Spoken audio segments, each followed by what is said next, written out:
Live from the Icebox Studio in Montgomeryville, Pennsylvania. This is the Bill and Corey Show. I'm Bill. And I'm Corey. Welcome back to your weekly dose of tech support improv. So we're going to learn a little and we're going to laugh a little. Hopefully. Hopefully. We will. What are we talking about? Okay, first question. Oh, you love doing this topic. So bonnets. Bonnets. We should save this for our Easter episode. Oh, yes. I didn't think of that. We should have worn an Easter bonnet. Maybe it'll come up again.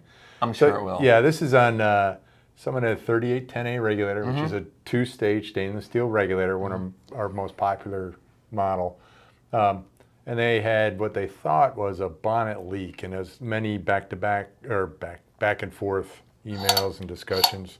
So this one's for Corey. So got an email saying, hey, it's leaking through the bonnet. And then I got another email saying, now it's just making noise through the bonnet, but it's no longer leaking, which wouldn't really happen. Once it starts leaking through the bonnet, regulators don't magically fix themselves. So I was curious. I was like, they don't have fix-a-flat in there? They don't have fix-a-flat for. Okay. So the first thing you need to do if you think you have a bonnet leak is to check to see if there's an actual leak, because there is something called harmonic resonance, and so you could hear a leak going. But what it is it's the gas actually passing, on the correct side of the diaphragm, and it just hits a certain thing where it vibrates the diaphragm, and it creates a noise which sounds like a leak, which I assume would sound like this, but I've never heard one before. So anyway, so this person thought they had a leak because they could hear it. So the first thing you want to do is, if you hear this, is to check to see if there's a leak. I mean, there are many ways you can do it. You can do the bubble test. You could put a piece of tape on it and see if it blows the tape off, because the bonnet will be able to hold a little. Want to show them where the show it on the front. So it can be anywhere, really. Yeah. No, it's underneath on the front. There it is. This one still has a sticker on it. So so right there, I'm looking backwards. So right there is the bonnet vent hole, and we actually, if you look in the back here, you might be able to see a piece of tape right there. That's how we send them out, with a little piece of tape on the bonnet vent hole. So that's one easy way in which you could tell that there's a leak, is if you don't take the tape off and this tape blows off, then you would know there's a leak. And if you put tape on there, you want to make sure it seals all the way around. Yeah, it isn't just like it's kind of there. But you had a few interesting things. You can also attach a tubing to it a little bit that's sealed, put it into water and see if the water bubbles, things of that nature. So you want to double check to make sure there is an actual leak. But hopefully, if it's a gas that you don't want leaking, you're already piping it away so that it doesn't. You're not releasing something that is hazardous to your health. And so in this case, though, if they said there was no leak, and so in this case it was most likely harmonic resonance, and so that is something that can happen with a bonnet. Yeah, and we can. One of the ways you can check for a leak is get some leak checking solution. Yeah, bubble. You could put it on your clean finger. Your clean finger. Clean finger, and put some leak check solution on there, and kind of make a little bubble thing over there. It is 1/8 inch MPT, so it's a good size hole. Yeah, so that might be a little bit difficult. Some of them are smaller holes. Some of them are pin size holes like that. That would be really easy to do. Yeah. Okay. Okay, next one. Corey's going to get a workout here. So someone's looking for a switchover system with a 500 PSI line regulators. Now, there are standard ones, our standard body switchovers we could have 250 PSI line regulator. So this is a high pressure switchover system, and it comes with a nice three-way ball valve, and that selects your primary side. And we have had these things. You can rest it a little bit. Okay. Your arms out here. We've had some of these if people want it for even up to 200 PSI line regulator. And I'm thinking I can't imagine what they're doing, because they're taking 2,400 PSI cylinders and only using it down to 2,000. It's like, hey, well, whatever. That's what their process calls for, apparently. What's their process calls for. So really, with a regular switchover, it's like a two-stage regulator. It's two regulators. This isn't a switchover regulator. But you've got one regulator for the one side's going to be set at pretty much 200 psi, and the other one is when you change the delivery pressure, and that will determine which is the dominant side. And here you've got this is kind of the switchover regulator up here, and it would set for your switchover pressure. And then this is your main supply, which would be set for higher than this. Let's say this is 500 psi, and we're just going to use, let's say this is 575 psi is your switchover pressure, and then 625 would be your main delivery pressure, main supply pressure. So the common would come in, and this would select the side that would go to this regulator, and that would deliver 625. And then when the cylinder dropped below 575, this would kick in, and it feeds off both sides. You have check valves, so you don't get cross bleeding back. Hopefully you understood that, but if you don't, we can do high pressure switchovers. Yes, that's the main takeaway. It's going to look a little differently. Don't have to know the ins and outs. Like, you don't want to know what's in the hot dog. You don't have to know what's in the hot dog. You just get a hot dog. There's a lot of stuff going on. Magic. But we can do it. So, yeah. Okay, that's good. So you got your workout for the day. You don't have to go to the gym. Cool. So if you just do go to the gym, you can do leg stuff, not arms.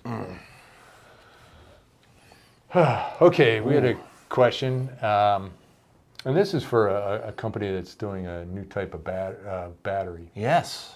Which is interesting. Proprietary battery. Yeah. Yep. And this is a question on the 6427 oxygen/moisture trap. Takes out oxygen and moisture. Traps them like a mouse. The question is, actually there was multiple questions. Yes. The original question was, does this trap remove any hydrocarbon? We want to use it in a line of hydrocarbons: acetylene, ethylene, methane. Well, the answer is yes, it can be used with hydrocarbons. Acetylene, we're still double checking on that because that is a special one that is very reactive. Yeah, so we want to... acetylene, yes, it is a hydrocarbon because it's got hydros and carbons. But it's got water, hydro. Yeah, acetylene's different because most gases are either liquefied in a cylinder or compressed in a cylinder. Acetylene's actually dissolved in a cylinder. It's dissolved in acetone, and it's got a porous mass, kind of like a hard sponge in the cylinder. Because acetylene's it can go boom. But it can work in hydrocarbons. Yeah. It can remove it so it won't touch, the hydro. Now I'm thinking of a hydroelectric dam, and I'm thinking that's not. I know, we interchangeable words. Yeah. And so yes, short answer is yes, it'll work. And this thing runs at 12 liters per minute is what its flow rate is. So that's your max flow rate. That's your max flow rate, and that's for purification. For purification purposes. Okay. And so yes, these are the magic beads inside are proprietary, but it's 15% copper nickel mix. Mm-hmm. So some pennies and some nickels in there. Oh boy. And I shouldn't use this. Impregnated on an aluminosilicate substrate. I think I pronounced it. It's a good Scrabble word. Oh man, I don't know. It doesn't have any really high. It uses up a lot of letters. Yeah, but it doesn't have any Q's and Z's or J's or not even a Y in there. But yeah. So it's aluminosilicate. That'd be a good one of those spelling words they have. Spelling bee. They don't use enough that in the spelling bee. There should be way more random gases that the kids have to spell. We have to lobby them. Yeah. We just got to get a stronger lobby. Need some more fluoros in there. Some fluorocarbons, because that's kind of the U in the O. Yeah. I think it's flower carbon, but it's not. It's fluorocarbon. Things like that. Okay, then we're getting to this. You like the gauge questions. It's so this is okay.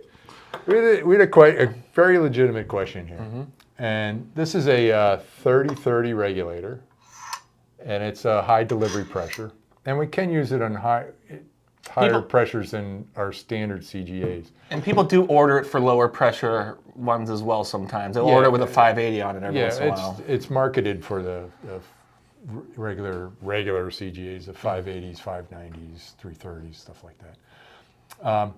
Why? And they're typical. Those kind of regulators will have 4,000 psi supply gauge.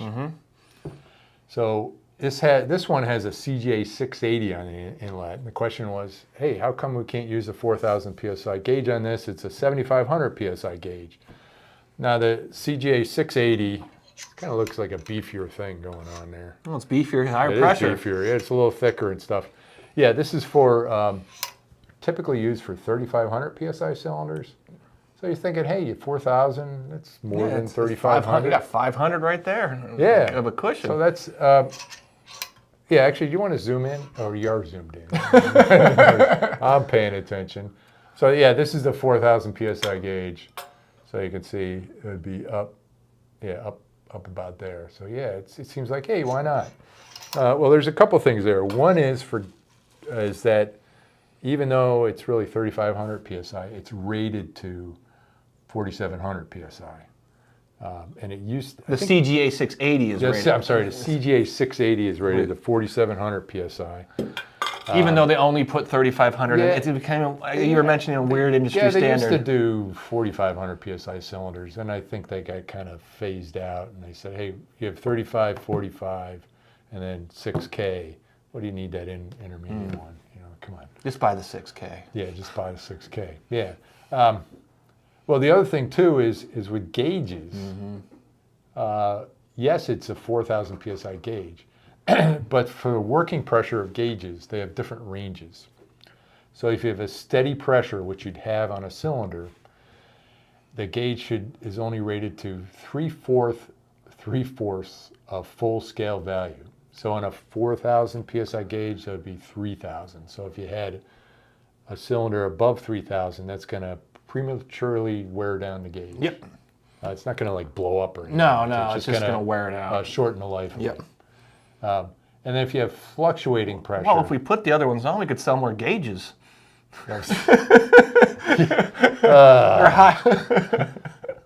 Yeah, we're not in the repair part business or the ink toner business. We'll give away the printer for free, and then you have to pay a lot for the gold yeah, that give away that, and then charge a lot for the gauge. No, then we're not doing that. So, if you have fluctuating pressure, we don't really see that too much. So if you have a process where the pressure's going back and forth a lot, or it could be going back and forth that way, that's really, you want to look at 2/3 of the full scale value. You're really like moving it, wearing it, you know. Yeah. When you move so you're getting a lot of movement in there. So it's really looking at 2/3 the full scale value. And short time use, it can be up to full scale value. Yeah. So you can't. How short is short time? We're not getting there. Is that 5 We'll have minutes? to let that one go to the Supreme Court on that. We don't know what short time is, but it's short time. Yeah. I think. Technical on it. Okay. Now, yeah, that's all the questions we have for this week. I want you to look into the podcast because I'm really kind of excited about tomorrow. We're going to do leftovers with Bill and Corey tomorrow. We're going to talk about POL fittings. So so you tune in and find out something about POL and the gas fittings.